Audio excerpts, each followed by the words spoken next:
Tuhan bersamamu. Inilah Injil suci menurut Santo Matius. Dimuliakanlah Tuhan.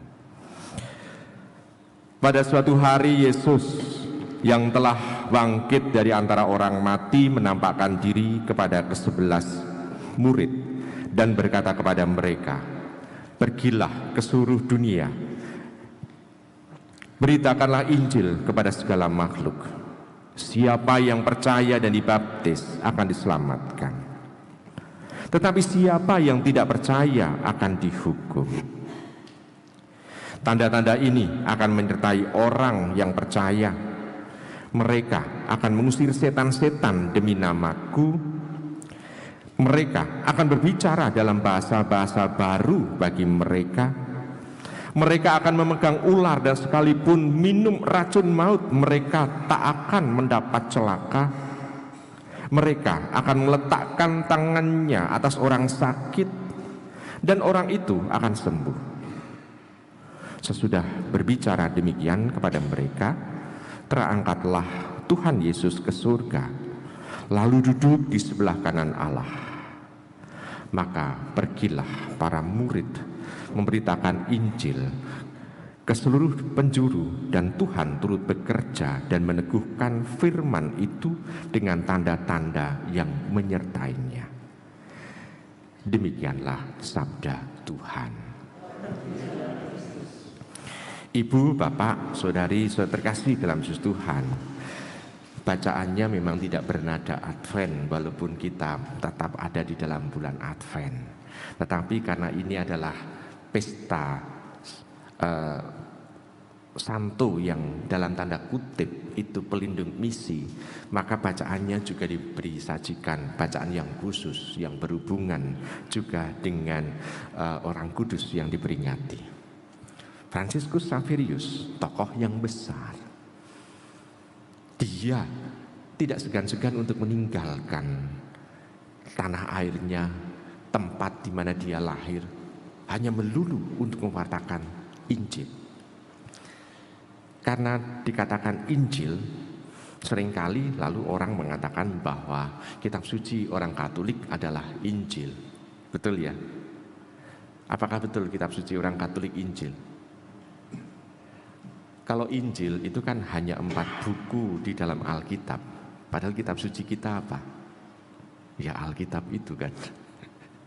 Jadi tidak hanya Injil saja tetapi Alkitab. Jadi dari kitab Kejadian sampai kitab Wahyu. Betul? Yang mana yang kitab suci kita? Karena Injil lebih menunjuk kepada Tuhan Yesus. Injil, warta sukacita itu yang diwartakan adalah Tuhan Yesus sendiri yang memberikan sukacita.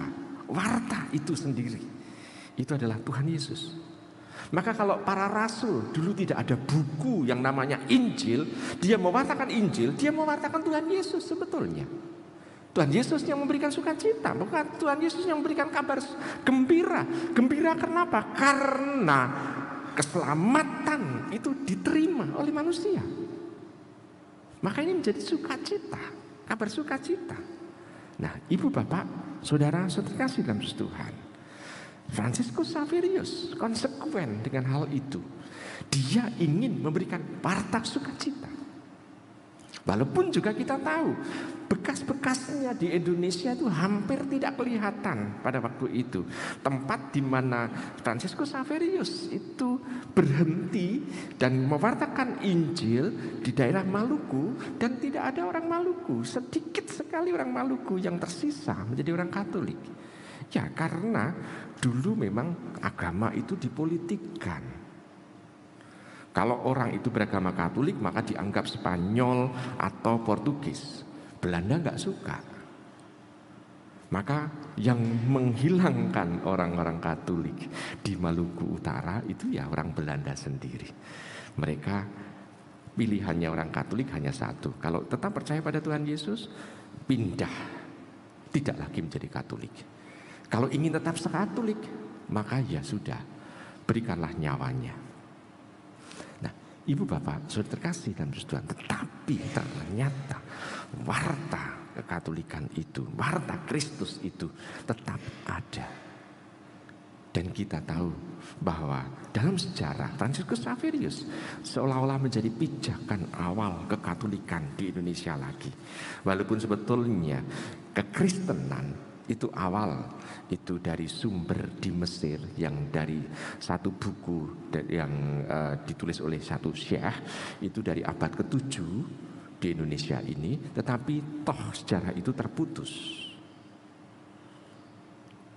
Namun dari Fransiskus Xaverius mewartakan Injil sampai sekarang kekristenan atau kekatolikan itu tetap ada, sehingga paling tidak hampir 500-an tahun atau sudah 500-an tahun itu Fransiskus Xaverius mewartakan Injil kepada negeri kita ini, sehingga kita tidak mempunyai semacam keterputusan semenjak Fransiskus Xaverius itu.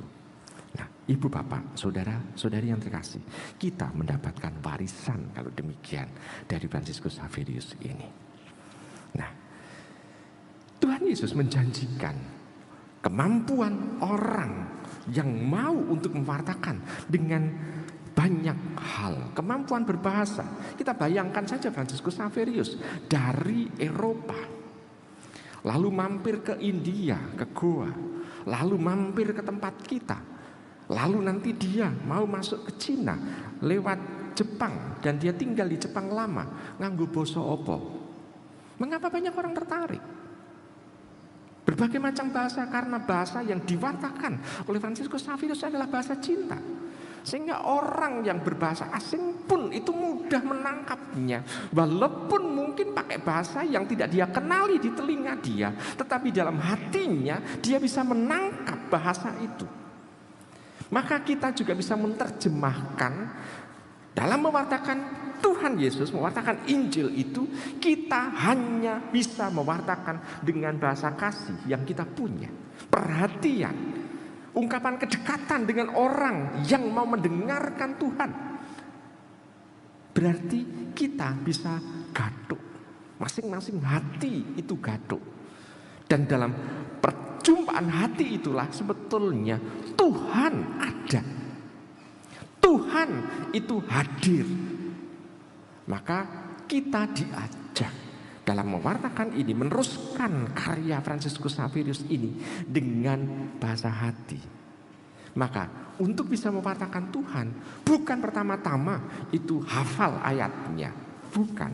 Tetapi bagaimana kita sudah menghidupi itu, sehingga orang bisa membaca Injil itu melalui kehidupan kita.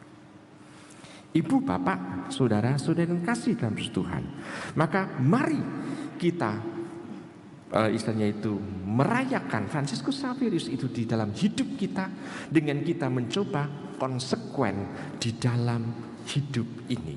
Apakah hidup kita ini sesuai dengan Injil, yaitu sesuai dengan Tuhan Yesus, ataukah kita masih harus membangun ini? Dan kalau kita letakkan dalam kerangka Advent, kita juga bisa memperbaharui kehidupan ini supaya kita lebih layak untuk bisa menyambut kehadiran Tuhan di dalam kehidupan kita. Kalau kita hidup sesuai dengan Tuhan Yesus, maka kita pun juga akan dibantu oleh Roh Kudus untuk membangun kehidupan kita. Selamat merenungkan.